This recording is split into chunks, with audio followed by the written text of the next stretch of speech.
Time, the ever-flowing river. Come with us now to a time before man, where the river flows through a newborn world, and giants walked the earth. My friends, my dear viewers, welcome to the Jurassic Week Honest Reviews. This is the fourth Jurassic Week Honest Review, and also the second to last. Do you guys want me to count my honest review for Dominion as a Jurassic Week honest review? I might. I don't know. It might be just a bonus. You never know. But we officially move on from the park and we join the world. Kind of exciting, isn't it? So, Jurassic Park 3 wasn't exactly the worst movie ever. It did make quite a bit of money at the box office, surprisingly. So, immediately Universal decided to greenlight a fourth film. And seeing as how the internet reacted very subtly to a lot of things, it was kind of inevitable that people got a lot of attention. Rumors of the fourth movie's plot circled from human-dinosaur hybrids, an idea borrowed from a Islands of Adventure horror maze that they did for that one event for Halloween Horror Nights back in 2002, I believe, as well as a German stereotype villain named Vince von Drack. Other ideas were that dinosaurs were going to get taken captive and taken into the city, and the big finale would be them running and rampaging through the city. So basically, Lost World's finale again. It never ended up happening, though. Steven Spielberg did express interest in the project, but it still did not end up happening until it was finally announced years later as a reboot, a requel, as I like to call them, directed by Colin Trevorrow, great name. Trevorrow had previously directed only one movie, Safety Not Guaranteed, which was released in the year 2012. 10 years ago today, exactly. What a coincidence. But with that aside, the movie was released in 2015 under the new name, not Jurassic Park 4, Jurassic World. Because clearly, we needed another title. The movie released in 2015, it was huge. As a matter of fact, it's still to this day the highest grossing film in the franchise. I think. Maybe Dominion will beat it out. I don't know. Probably unlikely, but it might beat it out. But with that all said and done, is Jurassic World good or is it bad? Let's talk about the story, and we'll see from there. After the disastrous events of 1993, 22 years later, Jurassic Park is finally open to the public, with a new brand, Jurassic World, a high-tech theme park which includes several dinosaurs from the previous park, but people are losing interest in the project. Verizon Wireless, of all people, and I'm not kidding, there's actually a little nod to this. Well, not even Verizon Wireless. Verizon Wireless could sponsor the next big event Jurassic World has, and that is the Indominus Rex. What the heck is the Indominus Rex, you may be asking? Well, as a matter of fact, it is a hybrid dinosaur. Let me make that very clear again. A dinosaur who is created with the DNA of other dinosaurs to create a dinosaur hybrid. Henceforth, I gave it the nickname Frankensaur. Get it? I'm getting off track. The point is, the Indominus Rex goes crazy, breaks free, and causes havoc around the park because clearly cloning dinosaurs from DNA found in amber is a great idea. Putting them on display for a theme park, not a great idea. Just when you think things are out of control, two kids who just so happen to be the nephews of one of the most workers there. Not even the most workers, she just works there and she's a pain in the butt. Ugh, I don't know. Are there, and they're gonna get killed by dinosaurs. So leave it to Chris. I love Donald Trump Pratt playing Owen Grady. Yeah, I can't even do this anymore. As you can probably tell, I was struggling to get the story out because this movie is just so stupid. I'm so sorry. It's so stupid. The thing is, every time I try to watch the movie now, I think it's gonna be better. I try to hope. I get a new set of eyes whenever I watch it again. By the 30-minute mark, my opinions just kick in again. The movie is stupid with its bad plot. It is boring 100% of the time a lot. And most importantly, it's just not good. I'm sorry. There are a lot of people who love this movie, and that is okay. Not for me. Are there any redeeming factors, though? Well, let's do our analysis and figure that out. The characters are okay. Chris Pratt pretty much just plays the same character he's always played for the past 10 years.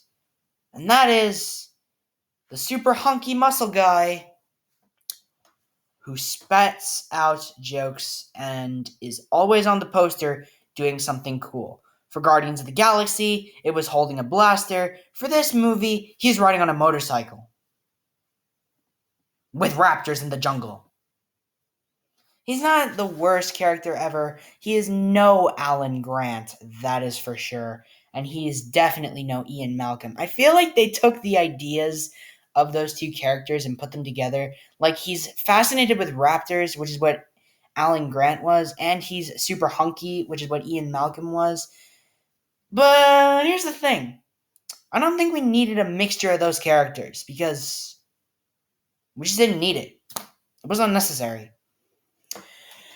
But I tolerated him whenever he was on screen. I never rolled my eyes whenever he's on screen. He's not like with the JP3 characters, where I was just upset whenever they were on screen. Here, I could be okay whenever he was on screen. I cannot say the same thing about Bryce Dallas Howard as Claire Dearing. Bryce Dallas Howard is just one of those actresses that you can get annoyed with. I mean, she's really, really good in a lot of the stuff I see. Here, she didn't pull it off.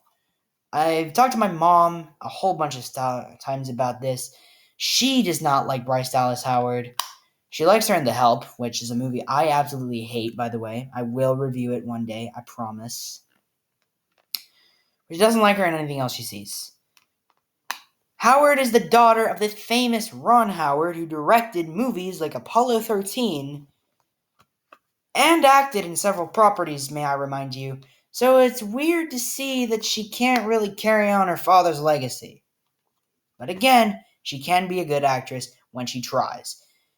Stay tuned for my Fallen Kingdom review where I talk about that. But there is only one scene in this movie, well, really two, where she emotes like a normal human being. And it's when the dinosaur is dying. It's when the dinosaur is dying in her arms.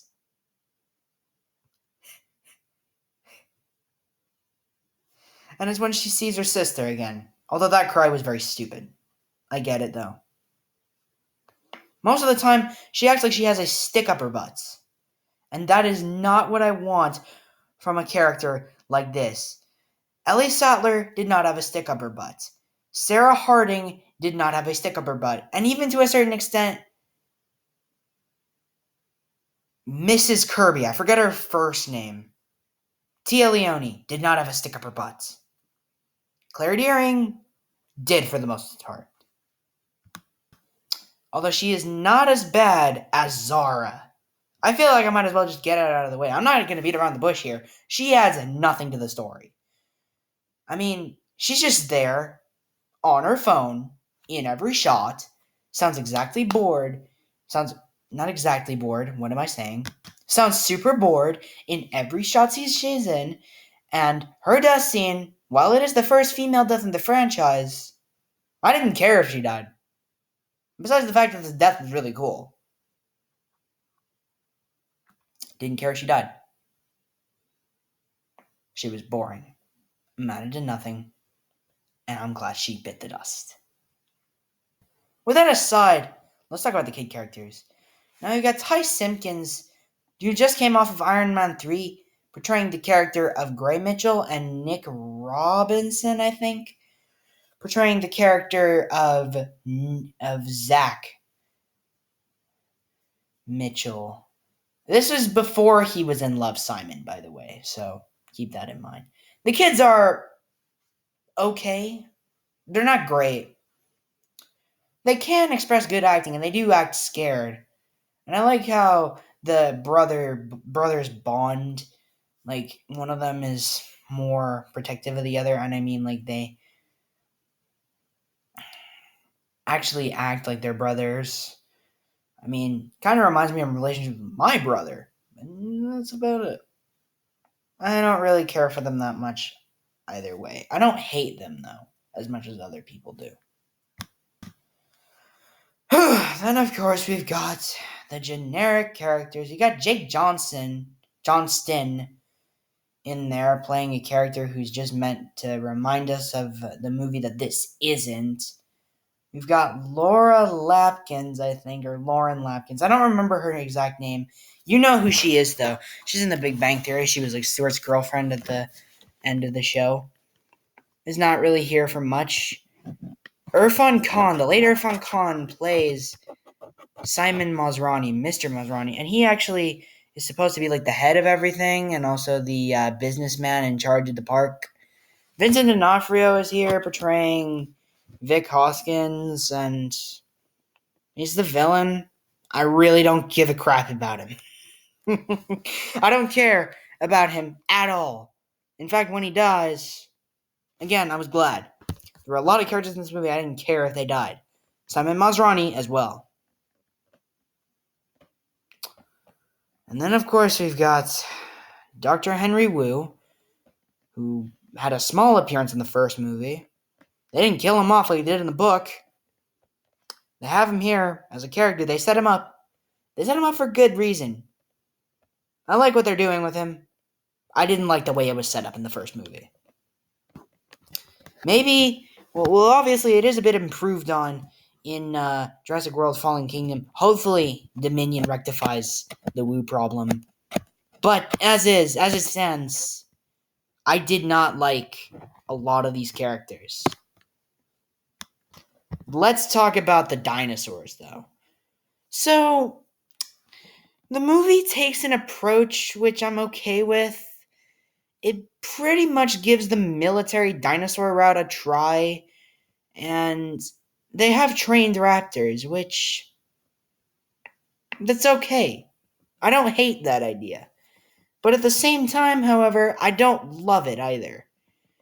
The raptors, as their own characters, are really good, specifically Blue. But that's because she emotes the most, and also she's the most memorable character in this entire movie, despite being a velociraptor. She has the blue imprint on her. The rest of the raptors are just taken out like red shirts on the Star Trek Enterprise.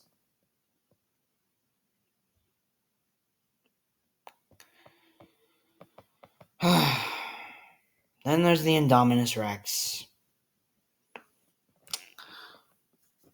The idea of hybrid dinosaurs is stupid. I thought it was stupid then. Actually, not really. I actually thought it was cool then. But I think it's stupid now. Why not just get another giant meat-eating dinosaur? You did it with Jurassic Park 3 with the Spinosaurus. You could do it again here.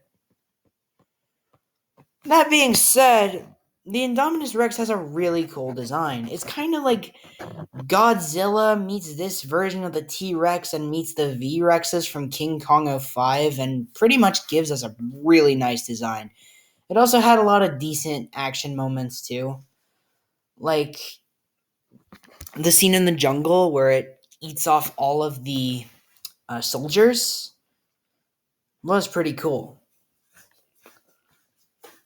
Also, the final battle that it has with the T-Rex and Blue is absolutely spectacular. And it's one of the best things out of the movie. I mean, the ending literally saves the movie. But we'll get to that in a minute.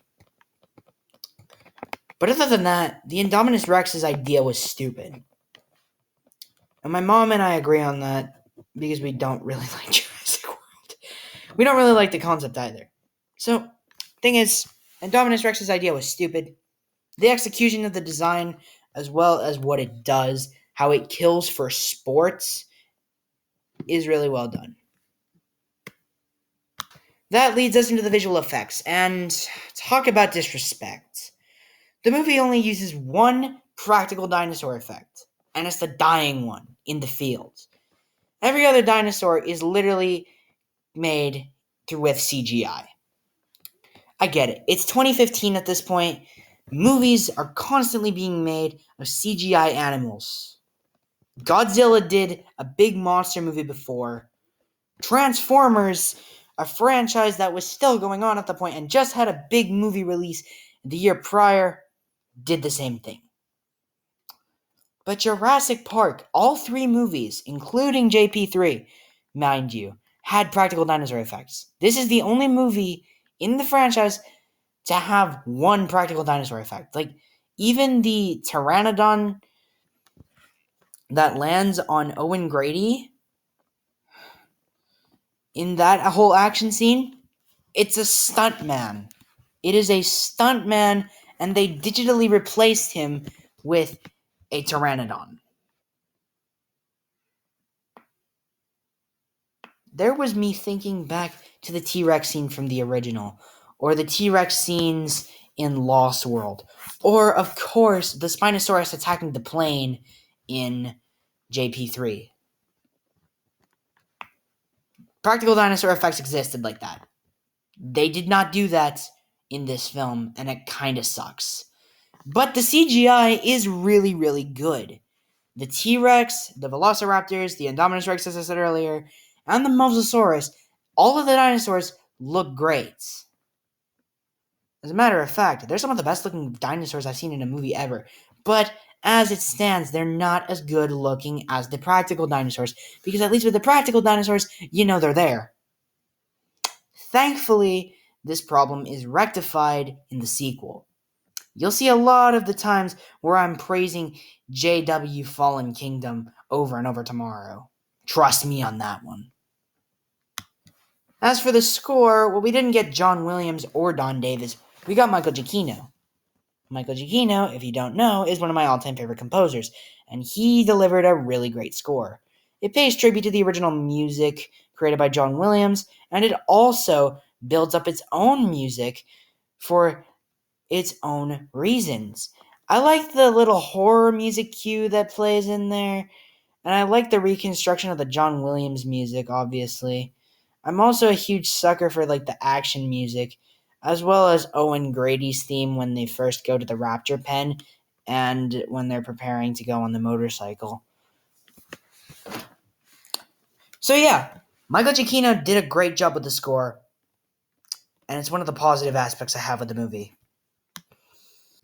As for the action sequences, I gotta say, they're awesome. They're freaking awesome. I mean, for one, the dinosaur fight scenes actually make sense. This movie gives us a true T-Rex fight. The T-Rex battling the Indominus Rex and almost losing in the end. This is how it should have been done. And Blue saving the T-Rex at the end is absolutely epic. And I love it. I also love the Pteranodons flying in and the crashing of the helicopter and that whole scene. The scene with the Indominus chasing the kids and toying with the gyrosphere. I think that's what they're called. Yeah, they're called the gyrospheres. I don't think that's what they're called. I know that's what they're called. As well as the motorcycle scene through the jungle, despite that whole, thing with the ugh. I really like the action in this movie. And I like some of the horror elements they introduced here too. Such as the scene in the jungle with the Indominus Rex killing all the soldiers, as well as that first scene where it randomly kills off two guys, and the scene in the jungle at the end. where it's in the dark and you can't really see anything. I also have a soft spot for the time where the Indominus Rex chases the kids. So,